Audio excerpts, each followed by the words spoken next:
be wondering, what can I do as a parent? We have Erin Wiley with us today. She is a licensed clinical counselor and the owner of the Willow Center. Thanks for being with us. So, what are you seeing in your practice? The biggest concern I have is that there are not enough therapists in America right now to see the number of kids who need therapy, including at my practice, including in the city of Toledo.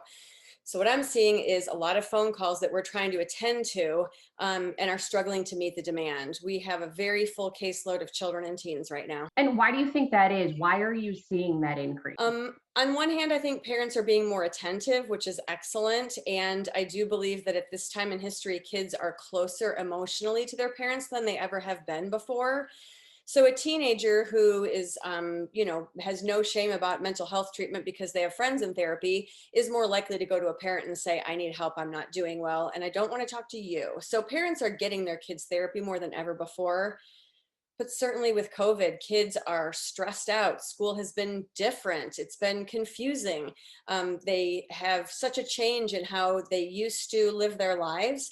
And it's 18 months later, really taking its toll emotionally. So, it seems like we're weighing the scale here. More parents paying attention, more children getting that help they need. But on the other hand, we have a lot of these major organizations saying that we are dealing with a mental health emergency for our youth. So, is it just kind of one of those balances where it's a good thing that they're getting the assistance, but where do we go from here? Sure. I think that parents who are seeking therapy for their children but struggling to find a practitioner need to continue to try and call for openings, but also consider the possibility of group therapy, which is something new we're starting at Willow. It's a way that we can get more children the services they need when there is not room for them in individual care. But also, parents themselves can really tune into their kids' emotional needs just by checking in and mostly seeking to validate the experiences that kids are sharing and the emotions that they're sharing, because that's one of the central things we do in therapy is help people know that they're experiencing something that's normal and that it's okay to feel that way. In addition to paying attention to your child's emotions and saying, hey, it's okay to have those feelings, are there any other things or warning signs that parents who might not know that their child's struggling with mental health should be looking for? Certainly everyday things that add up. If you notice that your child doesn't have an appetite anymore and doesn't want to eat anything, or is eating a lot more than usual, particularly craving sweets and junk food.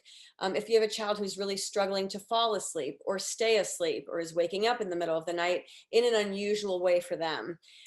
One of the ways that we identify that a kid is truly struggling is if they are unable to perform normal things for kids. So if they don't want to go to soccer anymore, or they can't seem to get through a school day or to wake up for school, if they're struggling with day-to-day things that most kids are doing, then they probably have some mental health issues that would be well addressed by a therapist.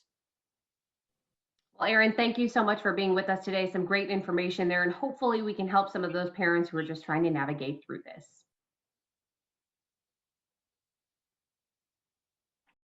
A lot of you might